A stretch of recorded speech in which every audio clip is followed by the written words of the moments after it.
Salut à tous. Dans cette vidéo, je vais vous parler de Baha'u'llah, le fondateur de la religion Baha'i. Je vais vous parler de sa vie, de ses enseignements, et de son impact sur le monde. Cette vidéo est destinée à un public en général. Je m'efforce de la faire claire, concise, et facile à comprendre. Je la souhaite également, impartiale, et respectueuse de toutes les religions. Je tiens à souligner que, n'étant pas historien de profession, il est possible que des erreurs mineures puissent être glissées dans cette vidéo. Je m'efforce cependant de fournir des informations précises, mais je recommande toujours de consulter des sources historiques professionnelles, pour une compréhension approfondie et exacte. Si toutefois vous décelez quelques erreurs, n'hésitez pas à me le faire savoir dans les commentaires. Merci.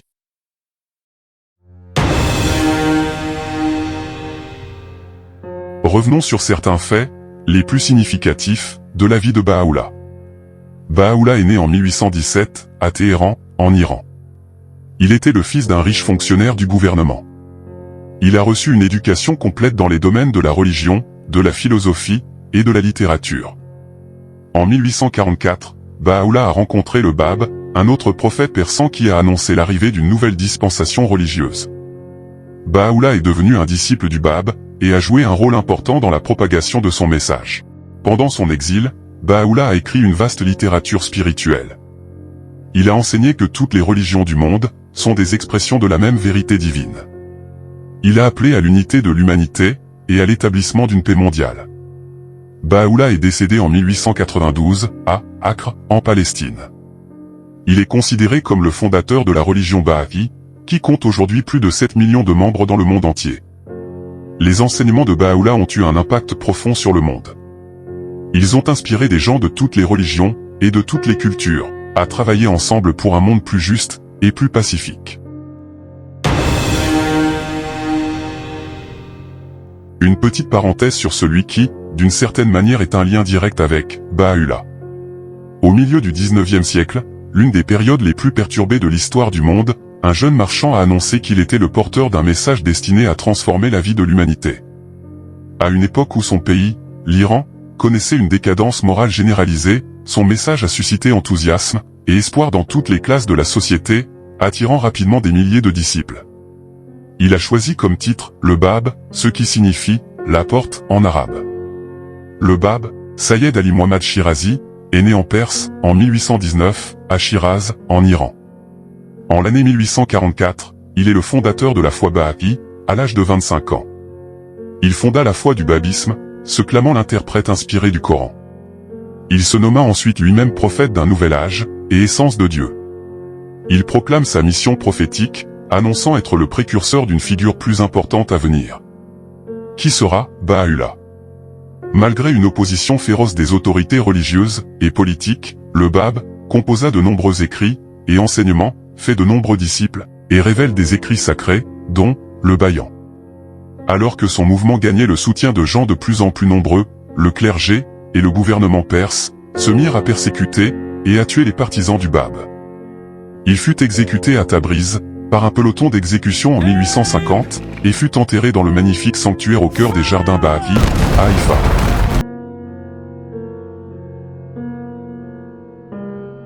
Ces enseignements revêtent les bases de la foi Baha'i, développée par la suite par Baha'u'llah, que le Bab avait préalablement annoncé comme la figure attendue, et qui deviendra le fondateur principal de la foi Baha'i.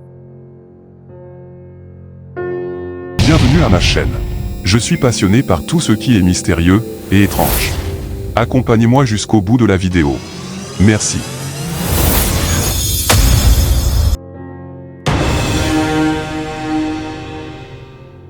Baha'u'llah, dont le nom signifie « gloire de Dieu », est né le 12 novembre 1817, à Téhéran, en Perse, aujourd'hui l'Iran. Son nom de naissance était Mirza Hussein Ali Nouri. Il est issu d'une famille de la classe dirigeante et noble de la Perse, connue sous leur nom de famille, Baha'i, d'où le titre Baha'u'llah, qu'il adoptera plus tard dans sa vie. L'enfance de Baha'u'llah a été marquée par une éducation raffinée et une grande sagesse. Même jeune, il montrait des signes exceptionnels d'intelligence et de compréhension spirituelle. Sa famille était respectée et influente, et il bénéficiait d'un environnement favorable à son éducation. Abdul Baha, le fils aîné de Baha'u'llah, disait que sa grand-mère, son nom était Khadija Khanom, elle était donc la mère de Baha'u'llah. On sait peu de choses sur sa vie. Elle était si captivée par lui, qu'elle ne pouvait contenir son émerveillement devant son comportement. Cet enfant ne pleure jamais, disait-elle, il est différent des autres bébés qui pleurent, crient, et ne restent jamais tranquilles dans leur enfance. Abdul Bah raconte encore que, à l'âge de 5 ou 6 ans, Baha'u'llah eut un rêve, qu'il décrivit à son père. Dans ce rêve, il se trouvait dans un jardin. D'énormes oiseaux l'attaquaient de toutes parts, mais ne pouvaient lui causer aucun mal. Il alla ensuite dans la mer, et alors qu'il nageait, les oiseaux de l'air et les poissons de la mer l'attaquèrent, mais sans lui nuire. Son père demanda à un voyant renommé d'interpréter le songe. Le voyant répondit, « Ce rêve veut dire que l'enfant sera le fondateur d'une grande cause, et que tous les dirigeants et les érudits du monde entier l'attaqueront, mais, de la même façon que les oiseaux et les poissons, ils ne pourront pas lui faire de mal. Il sera victorieux sur tous. » Bien sûr, Baha'u'llah a eu d'autres actions qui mériteraient d'être mises en avant dans cette vidéo, mais par souci de ne pas trop allonger l'exposé, je n'en citerai pas plus.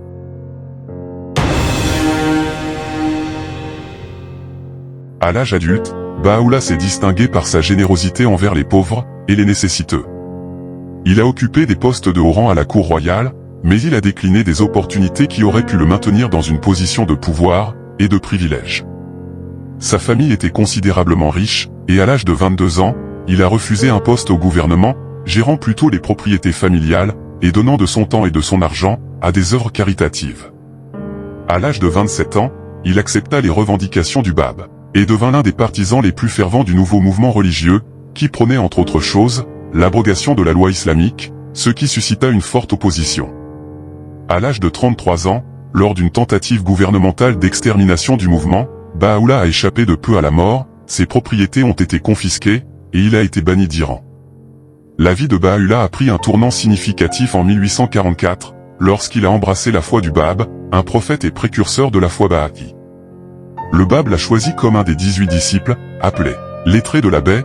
Les lettrés de la baie étaient des disciples spécialement choisis par le Bab, ce qui a eu des implications profondes pour la vie future de Baha'u'llah. Plus tard dans sa vie, après une période d'emprisonnement et d'exil, Baha'u'llah a déclaré publiquement sa mission en tant que messager de Dieu, et le premier annoncé par le Bab.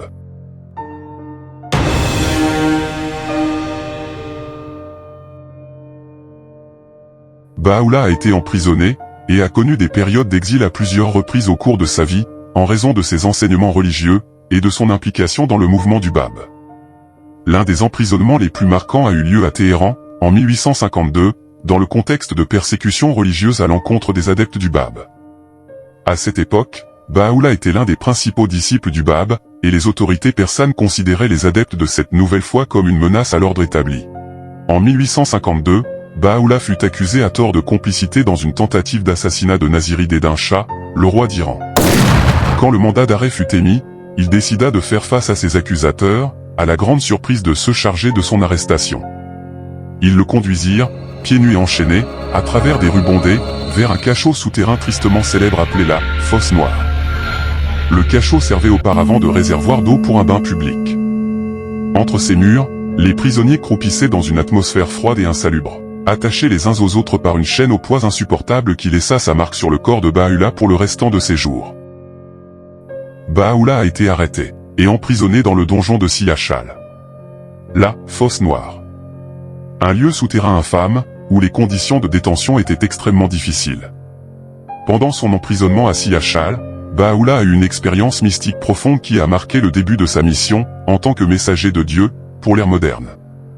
Il a reçu la révélation divine, qui a confirmé sa mission, et l'a investi de la responsabilité de diriger la communauté Baha'i, après la disparition du Bab.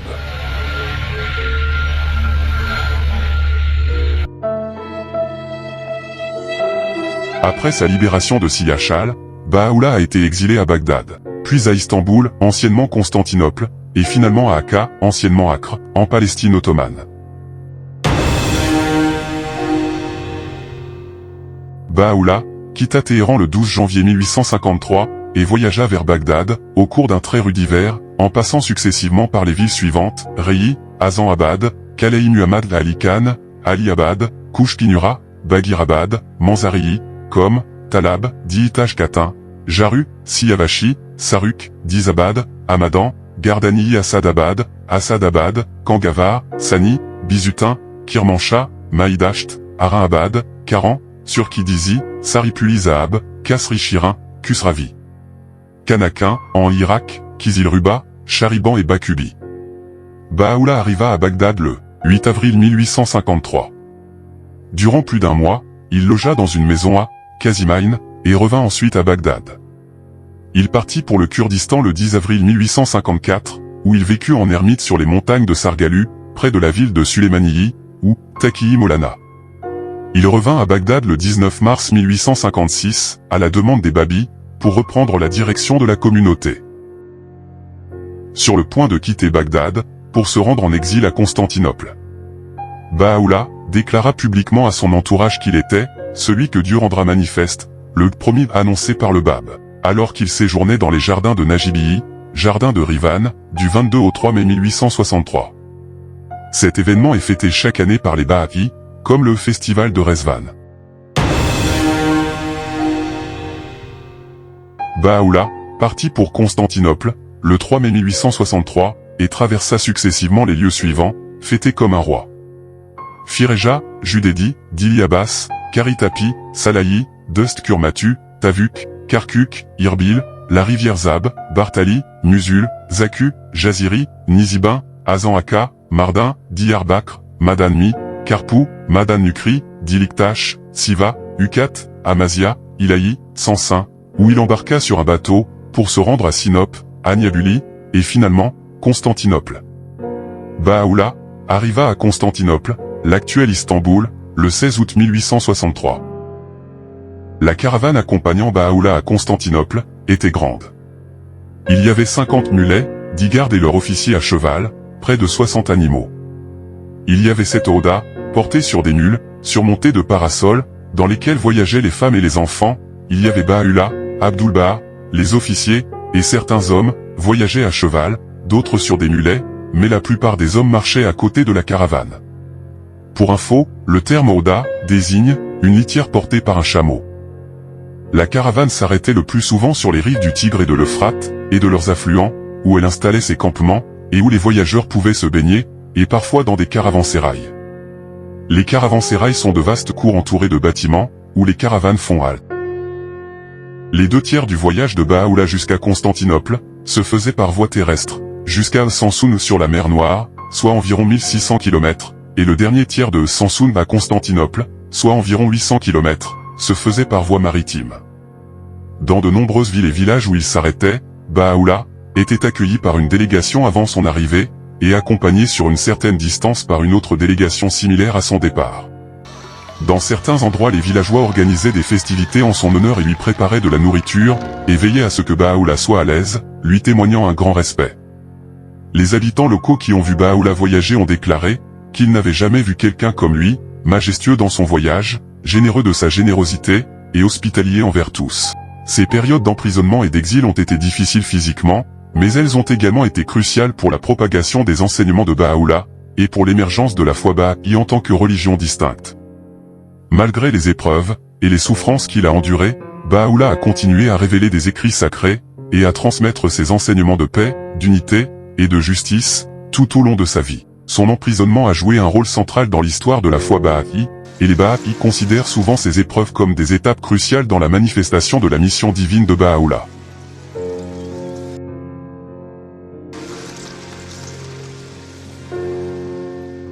Baha'u'llah resta peu de temps à Constantinople, car il fut de nouveau exilé, à Andrinople, l'actuel Edirne, dans la partie européenne de la Turquie.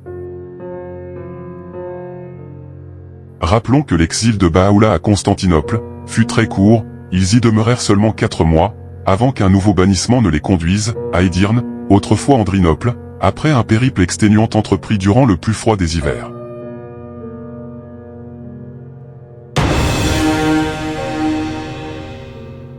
Il partit de Constantinople pour Andrinople, le 1er décembre 1863, en passant successivement par Küçükçekmece, Büyükçekmece, Salvari, Birka, Babaïski et arriva le 12 décembre 1863 à Andrinople. Dans l'un des mois de décembre les plus froids qu'ait connu la Turquie depuis des années, Baha'u'llah et sa famille, y compris ses 2 demi-frères fidèles, Mirza Musa, qui était appelé Akei Kalim et Mirza Muhammad Quli, avec Mirza Yahya, entamèrent leur périple vers la cité d'Andrinople. Le fonctionnaire responsable du voyage s'appelait Ali Big Yusbashi. Il semblerait que Baha'u'llah ait été accompagné par 12 de ses compagnons.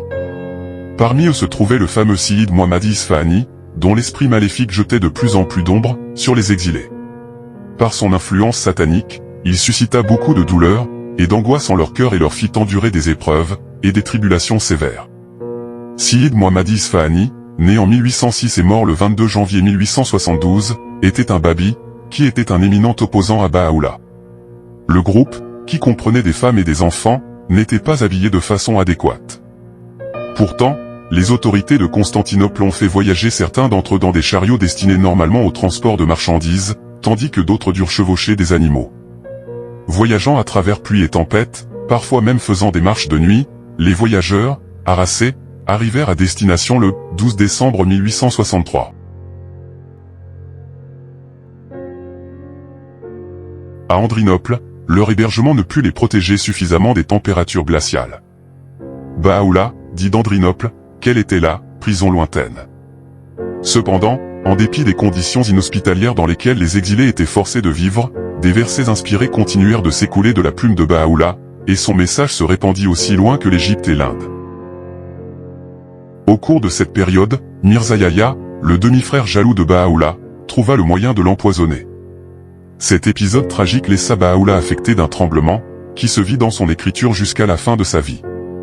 Baha'u'llah séjourna à Andrinople du 12 décembre 1863 au 12 août 1868, et c'est depuis cette ville qu'il annonça sa mission au monde, et à ses dirigeants politiques ou religieux. À partir de septembre 1867, Baha'u'llah écrivit une série de lettres aux dirigeants et souverains de différentes nations.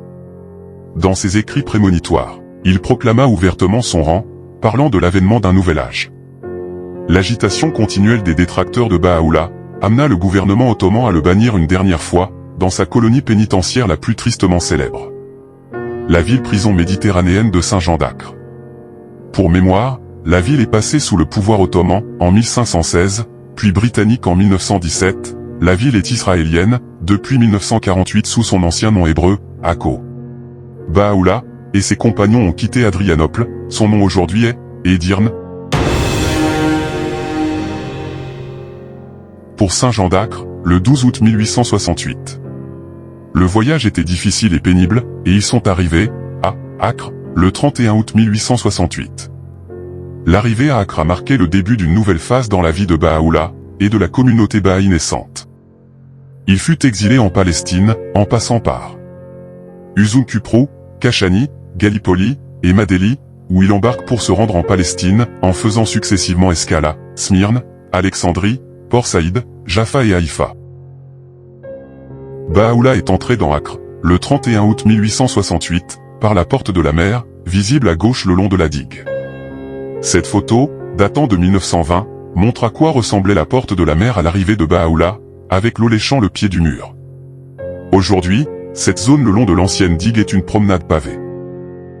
Depuis la porte de la mer, Baha'u'llah fut conduit à travers les ruelles étroites et sinueuses de la ville, jusqu'à la caserne utilisée à cette époque comme prison. La vie à Acre était extrêmement difficile pour Baha'u'llah et ses disciples. Les conditions de détention étaient sévères, et beaucoup de ses proches ont souffert, et sont morts pendant cette période. Malgré les difficultés, Baha'u'llah a continué à révéler des œuvres majeures, y compris son livre le plus célèbre, le Kitab Yaqda, le livre sacré. Les tablettes adressées aux rois et dirigeants du monde ont également été révélées à cette époque. Je vous propose un petit aperçu rapide des différentes dates de ces différents exils. En 1858, Baha'u'llah a été exilé de l'Iran à Bagdad, en Irak. Il y est resté pendant 10 ans, période pendant laquelle il a continué à écrire et à répandre ses enseignements.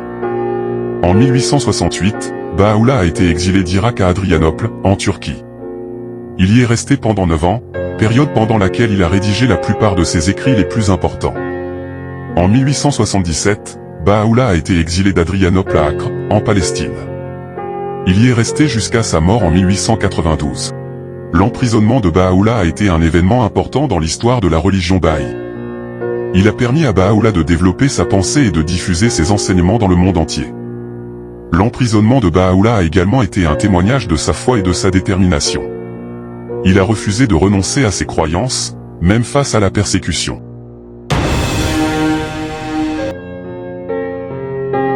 Les enseignements de Baha'u'llah sont basés sur l'unité de Dieu, l'unité de l'humanité et l'unité des religions. Il a enseigné que toutes les religions du monde sont des expressions différentes de la même vérité divine, et que l'humanité est une famille unifiée. Baha'u'llah a écrit une grande quantité de littérature, y compris des livres, des lettres et des poèmes. Ses écrits sont considérés comme sacrés par les Baha'is. Voici quelques-uns des enseignements les plus importants de Baha'u'llah. L'unité de Dieu, il n'y a qu'un seul Dieu, le créateur de l'univers. L'unité de l'humanité, tous les êtres humains sont des enfants de Dieu, et ils doivent vivre ensemble dans la paix et l'harmonie. L'unité des religions, toutes les religions du monde sont des expressions différentes de la même vérité divine. L'égalité des sexes, les hommes et les femmes sont égaux en droit et en dignité. L'éducation universelle, l'éducation est un droit pour tous, quel que soit leur sexe, leur race ou leur religion. La paix mondiale, la paix est le but ultime de l'humanité. Les enseignements de Baha'u'llah ont un impact significatif sur le monde aujourd'hui. Ils inspirent les gens à travailler pour la paix, l'unité et la justice sociale. Baha'u'llah est décédé le 29 mai 1892 à Acre, alors en Palestine ottomane, où il avait été exilé pendant de nombreuses années. Sa mort a été paisible et a suivi une période de maladie. Il est enterré dans le sanctuaire de Baha'u'llah, situé à Baji, près d'Acre. Au cours des dernières années de sa vie, Baha'u'llah a continué à révéler des écrits sacrés, et à prodiguer des conseils à la communauté Baha'i naissante. Il a également élaboré des plans, pour l'organisation future de la foi Baha'i, et a désigné son fils, Abdul Baha, comme son successeur. Et ensuite ce fut le centre de l'Alliance Baha'i. La maladie de Baha'u'llah s'est aggravée au printemps de 1892, et il est décédé le 29 mai 1892. Sa mort a été accueillie par une profonde tristesse par la communauté Baha'i, mais elle n'a pas été marquée par des circonstances controversées, ou des événements tragiques. Après la mort de Baha'u'llah, son fils Abdul Baha a assumé le rôle de chef de la communauté Baha'i, et a œuvré pour diffuser les enseignements de son père. La foi Baha'i a depuis continué à se propager dans le monde entier, cherchant à promouvoir l'unité, la paix, et la compréhension, entre les peuples de différentes religions et cultures.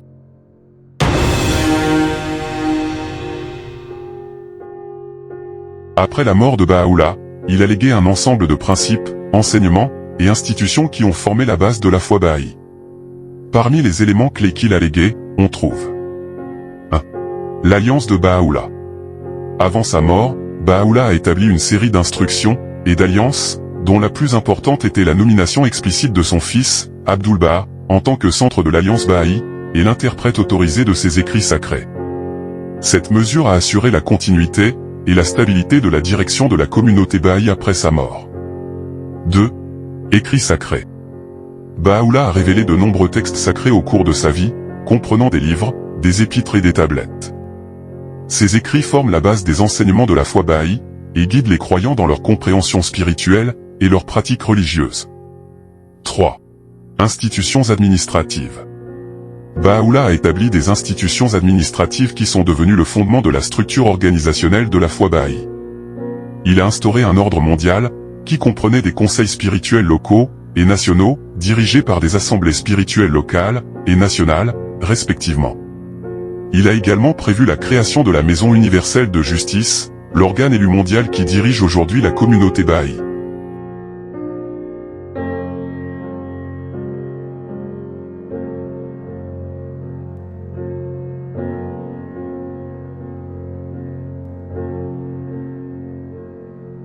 4.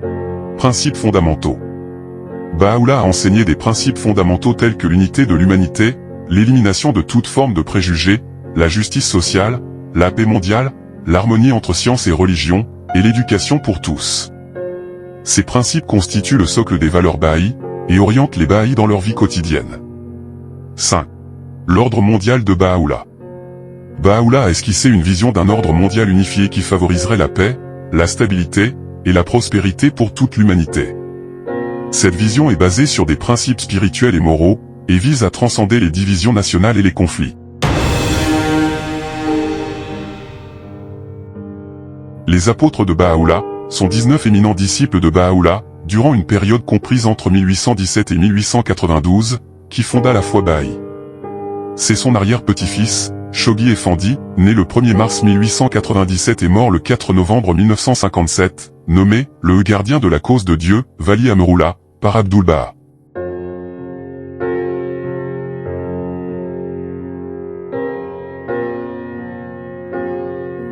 On trouve la liste des noms des apôtres de Baha'u'llah, dans The Baha'i World, volume 3, pages 80 et 81. Ces personnes jouèrent un très grand rôle dans le développement de la foi Baha'i, répandant les enseignements à travers le monde, et affermissant les Baha'i, qui les compare aux 12 fils de Jacob, aux 12 apôtres de Jésus, aux compagnons du prophète Muhammad, en arabe, Ahaba, prophète né en l'année 570 et mort en l'année 632, ou aux lettres du vivant du Bab, né en l'année 1819 et mort en l'année 1850. Je vous propose de découvrir les apôtres de Baha'u'llah, un groupe exceptionnel de disciples, qui ont joué un rôle central dans la diffusion des enseignements de Baha'u'llah à travers le monde, dévoués à promouvoir l'unité, la paix et la justice au sein de la communauté humaine. Numéro 1, Mirza Moussa, le seul véritable frère de Baha'u'llah, qui lui resta fidèle et l'accompagna tout au long de son exil. C'est lui qui cacha les saintes reliques du Bab.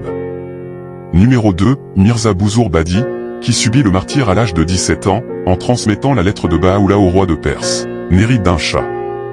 Numéro 3, Siyid Azan, le roi des martyrs, Sulanues Ash-Shuhada. Numéro 4, Moula Aboulazan Yardikani, surnommé Amin, fidèle serviteur de Baha'u'llah et de Abdul Baha, année 1844-1921. Il était celui qui transportait les lettres de Baha'u'llah de Dhaka, Palestine, à travers toute la Perse. C'est aussi lui qui était chargé de collecter le Hukukla. Le Hukukla, en arabe, droit de Dieu, est une loi socio-économique et spirituelle du Kitab Aqda, le livre le plus sacré de la foi Baha'i. Le Hukukla consiste à payer volontairement un excédent d'impôt de 19% après toutes les dépenses nécessaires à vivre confortablement, à l'institution suprême de la foi Baha'i. L'argent est ensuite utilisé pour des projets de développement économique et social partout dans le monde. Cette loi, selon les Baha'i, jette les bases de la fin des disparités sociales extrêmes de richesse et de pauvreté. Numéro 5, Mirza Aboulfal Gulpegani, année 1844-1914, le plus érudit des enseignants Baha'i et l'apologiste de la foi Baha'i. Numéro 6, Mirza Ali Muhammad Varka, poète et enseignant martyrisé avec son fils Rouhoula. Numéro 7, Mirza Mahmoud Fouroughi, esprit inflexible et vigoureux défenseur de la foi Baha'i. Numéro 8, Moulay Ali Akbar Shah Mirzadi, aussi connu comme Haji Akound, disciple enflammé de ferveur et de don de soi. Numéro 9, Moula Muhammadi Kuaini, Nabili Akbar, érudit exposant fermement la foi Baha'i. Numéro 10, Haji Mirza Muhammad Taki, Vakilou Daoli, Kabir Yafnan, architecte de la maison d'adoration Baha'i, Mashrikul Adkar, dans la ville du Turkistan russe, autrefois siège d'une grande communauté Baha'i, et site de la première maison d'adoration du monde Baha'i. Numéro 11, Haji Mirza Muhammad Taki Abari, Ibn Yabar, éminent enseignant. Numéro 12, Moula Muhammad Zarandi, Nabil Yam, poète, historien de la chronique de Nabil, et enseignant de la foi Baha'i. Cheikh Kazim Samandar, très apprécié de Baha'u'llah pour son fervent amour à Dieu. Numéro 14, Mirza Muhammad Mouafa al-Baghdadi, courageux et attentionné gardien des saintes reliques du Bab.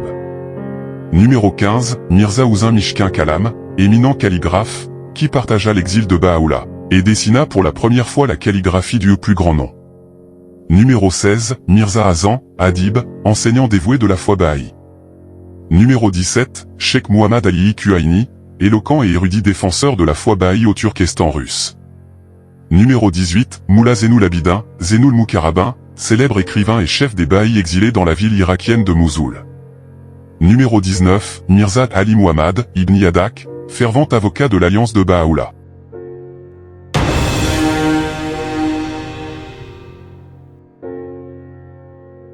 Abdou el-Baha, année 1844-1921. Dans son testament, Baha'u'llah désigna son fils aîné, Abdul Baha, comme l'interprète autorisé de ses écrits et son successeur. En Orient comme en Occident, Abdul Baha fut connu comme un ambassadeur de paix, et un être humain exemplaire. Au cours de la nuit du 23 mai 1844, Baha'u'llah vit naître son fils Abdul Baha, dont le nom signifie « serviteur de Baha ». Abdul Baha n'avait que 8 ans lorsque son père fut chargé de chaînes, emprisonné, dépouillé de tous ses biens, puis exilé. Malgré les afflictions dont il a souffert aux côtés de sa famille et de ses proches au cours des 40 années d'exil de son père, Abdul-Baha a toujours su, par son humilité et son amour, combler de joie toute personne qui se présentait à lui. Libéré de son assignation à résidence à partir de 1908, il entreprit des voyages en Occident et se déplaça notamment en France en 1911 et 1913, à Paris, Marseille et Thonon-les-Bains. Abdul-Baha est décédé le 26 novembre 1921 à Haïfa, en Israël. Shoghi Effendi, 1897 à 1957. Abdul-Baha avait désigné par testament le plus âgé de ses petits-fils, Shoghi Effendi Rabbani, pour lui succéder, dans une fonction spécifique désignée sous le nom de « gardien de la cause de Dieu ». Dans cette fonction, Shoghi Effendi faisait autorité comme interprète des enseignements bahaïs. Shoghi Effendi Rabbani est né le 1er mars 1897 à Saint-Jean d'Acre. Il est le plus âgé des petits-fils de Abdul-Baha et arrière-petit-fils de Mirza, Hussein, Ali, Nuri, plus connu sous le nom de Baha'u'llah. Shoghi Effendi a passé une bonne partie de son enfance auprès de Abdul-Baha. Il décéda subitement le 5 novembre 1957, à Londres, où il est enterré.